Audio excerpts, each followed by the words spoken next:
Bonjour et bienvenue sur le podcast Explore Japon, le podcast qui explore le Japon sous toutes ses coutures.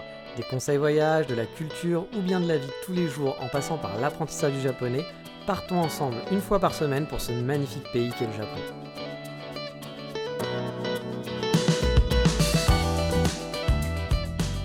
Bonjour à tous. Eh bien oui, le revoilà, le fameux HS hors sujet, comme on dit, Road to Japan. Ça faisait longtemps que je n'avais pas fait d'épisode spécial sur mon futur et hypothétique retour au Japon, pour une raison toute simple, il n'y avait pas grand chose de nouveau, voilà, donc j'allais pas vous raconter n'importe quoi. Et oui, il y a plus de 2 mois maintenant, on va dire que c'était vers le 20 novembre, un truc, enfin à peu près quoi, j'envoyais le contrat de la boîte de portage à mon employeur actuel, et depuis, ça traînait, ça traînait, pour de bonnes raisons, mais ça traînait, un peu trop à mon goût, malheureusement. Mais bon, ce n'était plus dans mes mains, je ne pouvais pas faire grand-chose à part attendre et râler un peu dans ma barbe, je dois l'avouer. Voilà, il y avait quelques clauses à changer dans le contrat, les vacances de fin d'année qui sont passées par là, et qui ont pas mal duré. Du coup, ça a pris plus de 2 mois pour avoir un contrat finalisé. Mais ça y est, la news est là, mon contrat est prêt, et il est signé même. La procédure va pouvoir enfin se lancer officiellement. Mais maintenant, il va falloir attendre encore. Bah oui, la patience est de mise avec l'ouverture des frontières, etc. et l'immigration. Car tant que les frontières ne sont pas totalement ouvertes, les procédures n'avancent pas spécialement. Mais la breaking news, vous le savez sûrement, c'est que les frontières ont commencé à réouvrir. La nouvelle est tombée il n'y a pas très longtemps. Les étudiants et les business visas vont pouvoir revenir par quota petit à petit dès ce mois de février. Et en mars, même les working visas, de ce que j'ai compris, devraient enchaîner. Donc voilà, la bonne nouvelle pour tous. Même certains dans le tourisme, des amis à moi qui travaillent dans le tourisme, ont un léger espoir que les vacanciers arrivent même cet été. Alors croisons les doigts pour tout le monde.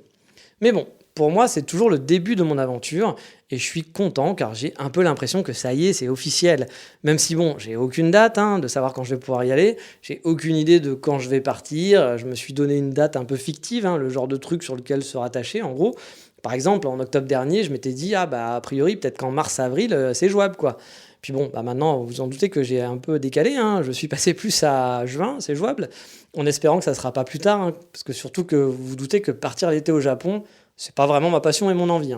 Parce que se trimballer 2 valises et un sac à dos de 10 kilos sous les 40 degrés et l'humidité, ça sera sûrement une expérience sympa, mais je préférerais quand même grandement l'éviter. Vous ajoutez à ça le port du masque partout, tout le temps, toute la journée, en arrivée, ça va être un enfer. Et puis celle où il faudra en plus quitter l'hôtel de quarantaine, ça sera rebelote, ça sera encore un enfer. Mais bon, je vais pas faire mon difficile non plus, dès que je pourrai partir, je partirai. Bon, en fait, je vous dis que c'est officiel, mais avant que mon dossier passe par l'immigration, il faudra encore que ma boîte paye la facture et la boîte de portage. C'est qu'à partir de ce moment-là qu'ils lanceront la procédure auprès de l'immigration. Mais bon, j'espère que ça ne va pas traîner sur ce point, surtout qu'au final, c'est moi qui paye indirectement, même si ceux qui vont payer là, moi je les rembourse derrière.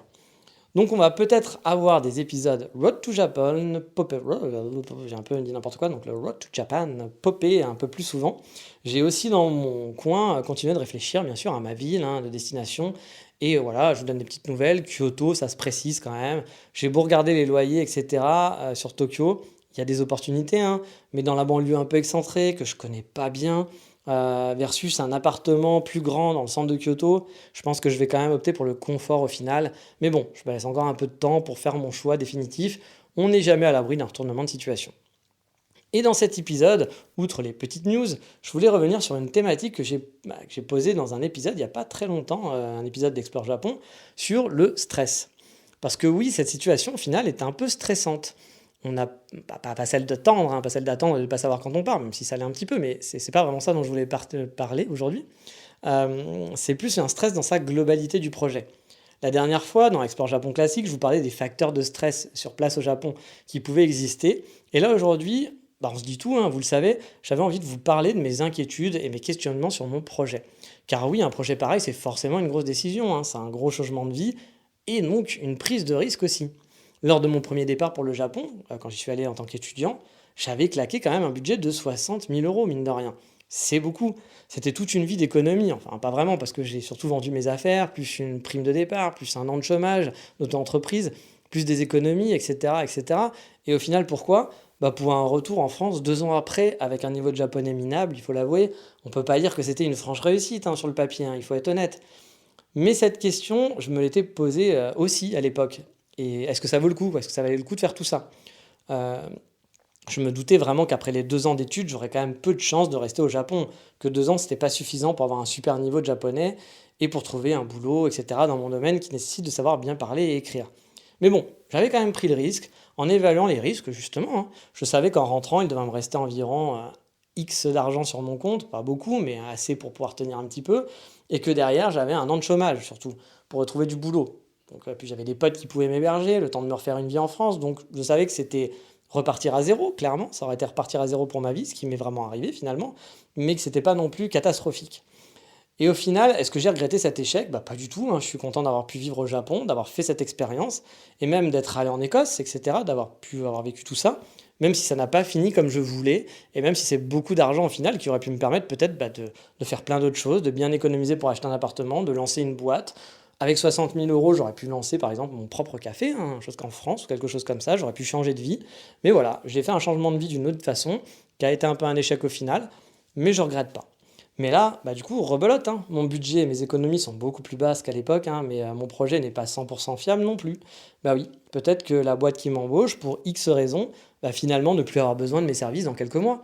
Et qu'est-ce qui se passe si dans 3 4 mois, ils m'annoncent qu'on travaille plus ensemble? Bah c'est la question que je me suis posée. Car je pense qu'il faut toujours se préparer au mieux ou au pire pour pouvoir rebondir et évaluer aussi la prise de risque au final.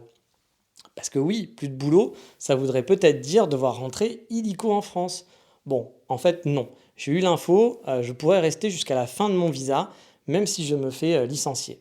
Mais bon, ça veut dire vivre sur mes économies. Et mes économies, bah, elles sont pas aussi grandes que quand je suis parti en tant qu'étudiant. Mes économies en tant qu'étudiant, elles me permettaient de vivre pendant 2 ans et demi tranquille.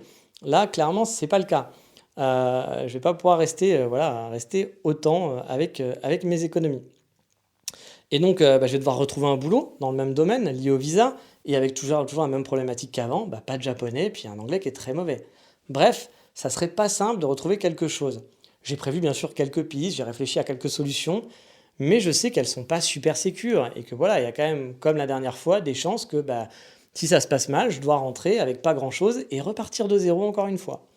Et puis en plus, bah, j'aurais déjà claqué 10 000 euros hein, en visa, en meubles, en frais d'appartement, les billets d'avion. Si je dois partir au bout de 3 mois ou qu'au bout de 1 an, je reste et que j'utilise aussi mes économies pour vivre sur mes économies, bah, j'aurais claqué encore plus d'argent. Peut-être que j'aurais claqué encore 10 000 balles, 15 000 balles en plus. Bah, du coup, voilà, j'aurais claqué mon argent pour pas grand-chose, hein, juste pour être resté un peu au Japon. Alors vous allez dire, ah bah, c'est génial, tu restes au Japon. Mais bon, au bout d'un moment, ça suffit pas non plus, hein. Du coup, la question qu'on se pose dans ces moments-là, c'est est-ce que ça vaut vraiment le coup? Est-ce que c'est intelligent de faire ça, tout simplement? Parce que oui, je pourrais très bien rester à Budapest, où la vie est pas très chère.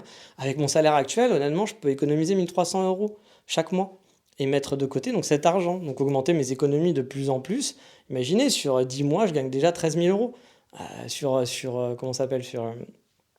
Sur un an, je pourrais économiser 15 000 euros chaque année. Donc si par exemple ma boîte me garde pendant 3 ans, bah voilà, j'économise 45 000 euros sur 3 ans en vivant tranquillement à Budapest. Donc voilà, pour la suite de mes projets, ça me permettrait voilà, de faire plein de choses. Mais au Japon, la boîte de portage, où je vous l'ai déjà dit, hein, je vais avoir, va diminuer mon net de 800-900 euros. Donc là, niveau économie, je vais pas monter beaucoup, je vais en faire un petit peu, mais ça sera peut-être plus de la hauteur de 100 euros par mois, et encore, je suis pas sûr. Il faudra avoir mon budget réel sur place. Bah, de plus, j'ai pas des parents qui sont derrière moi, j'ai pas d'héritage qui m'attendent, par exemple. J'ai pas un petit appartement familial que je pourrais récupérer un jour, qui me sera légué. J'ai plus de 40 ans, j'ai pas vraiment d'économie, comme je vous le dis, hein, genre, j'ai rien à cacher. J'ai 30 000 euros d'économie actuellement sur mon compte, donc voilà, c'est pas fou. Alors, pour certaines personnes qui vont dire, bah, c'est beaucoup. Mais bon, quand on a 40 ans et j'ai pas de maison, j'ai pas investi dans quoi que ce soit, c'est pas tant que ça. Donc voilà, j'ai pas de patrimoine, j'ai rien. Et là, j'ai l'occasion finalement de me faire un peu d'économie si je restais avec ce statu quo. Je pourrais vite monter, peut-être arriver à 100 000 euros dans 3 ans, ou j'en sais rien, quelque chose comme ça. Donc en ce moment, bah, je vais prendre des risques, hein, dépenser un quart de mes économies déjà dans un projet Japon juste pour l'installation. Ou après, je ferai plus d'économies pendant quelques mois, voire quelques années, jusqu'à temps que cette situation change un peu. Sur le papier, à mon âge, ça me paraît pas le plus raisonnable, surtout que le projet est quand même bancal. C'est pas genre vous êtes sûr de rester toute votre vie là-bas. Ça serait par exemple pour rejoindre l'amour de ma vie, avoir un visa à mariage. Bon, ça serait plus sécure. Mais là, mon visa ne tient que par mon job actuel. Et il sera très difficile d'en récupérer ou de garder ce visa si mon job actuel tombe à l'eau. Bref, vous l'avez compris, ce genre de projet n'est pas de tout repos et peut vous faire stresser, hein, vous faire poser beaucoup de questions. Moi, j'en suis pas au stress. Mais par contre, je me pose beaucoup de questions, c'est normal et je pense que c'est important de le faire. Il y a beaucoup de chances qui peuvent vous empêcher finalement de sauter le pas. Et pour de bonnes raisons, voilà, soyons honnêtes. Mais bon, moi de mon côté, j'ai réfléchi à tout ça. J'ai calculé les pires scénarios, alors peut-être pas les pires scénarios dans le sens Godzilla attaque ou je fais des crises cardiaques tous les 2 jours. Bien entendu, c'est pas ces scénarios-là que j'ai fait. Mais qu'est-ce qu'il arriverait, où je me retrouverais, et je me dis que le risque en vaut la chandelle. La vie est faite d'incertitudes et il faut sortir de sa zone de confort, prendre des risques, vivre des échecs aussi, hein, pour parfois mieux rebondir. Bien sûr, je ne vais pas vous dire que c'est le meilleur choix, hein, j'en sais rien, j'en ai aucune idée, mais en tout cas, c'est celle que j'ai choisie maintenant et je ne le regrette pas. Pourquoi je vous parle de tout ça? Bah parce que les Road to Japan, ils sont là pour ça. Enfin, pour moi, c'est pour ça que je fais ces épisodes. Pour vous partager avec vous comment ça se passe, ce genre de projet. Dans les moindres détails. J'ai pas juste envie de vous faire rêver du Japon et vous donner une FAQ des documents qu'il faut envoyer. Pour moi, j'ai envie de vous faire partager vraiment qu'est-ce que c'est que l'immigration au Japon, quelles sont les questions qu'on se pose, les bons moments, les mauvais, les trucs lambda, sûrement les réflexions un peu bêtes, mais c'est des réflexions qu'on a, enfin que j'ai en tout cas moi pendant mes projets, et j'ai envie de les partager avec vous pour vous aider.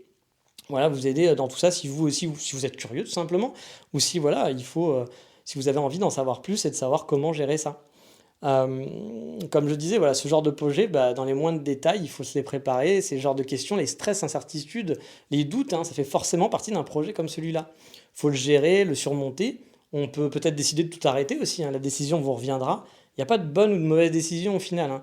Tant qu'on y a bien pensé pour moi et qu'on est droit dans ses baskets, à mon avis, ça c'est le principal, d'être droit dans ses baskets et surtout d'avoir pensé à tout. Et pas de partir comme ça à l'arrache n'importe comment. Mais allez, ce Road to Japan, il arrive à sa fin pour aujourd'hui. Je reviendrai avec de nouvelles fraîches bientôt, je pense, hein. Quand mon dossier va passer à l'immigration, là, je pourrais vous expliquer un peu tout ce qui se passe, ce que j'ai dû fournir comme document, comment ça se passe de ce côté-là, parce que là, moi, c'est un peu la découverte, je connais pas trop. Et puis, je vais pouvoir aussi commencer à m'organiser petit à petit, donc vous devriez avoir des épisodes popés un peu plus souvent. Mais sur ce, on va faire court, hein. Les Road to Japan, c'est pas forcément pour faire dans le longuet, c'est juste pour donner des news et expliquer un petit peu comment je gère tout ça et comment ça marche. Donc j'espère que ça vous plaît, même si parfois c'est pas d'administratif, c'est du truc personnel, du ressenti. Dites-moi en tout cas si ça vous plaît ce genre de programme, et je pense que ça peut servir à certaines personnes. Donc voilà, on va s'arrêter là pour cette semaine. Je vous dis donc à très vite pour un nouvel épisode Road to Japan, pour des news, à savoir quand est-ce que je vais partir au Japon, parce que c'est surtout ça qu'on veut savoir, le peuple veut savoir ça, enfin c'est surtout moi qui veux le savoir. Allez, ciao, bye bye, matane.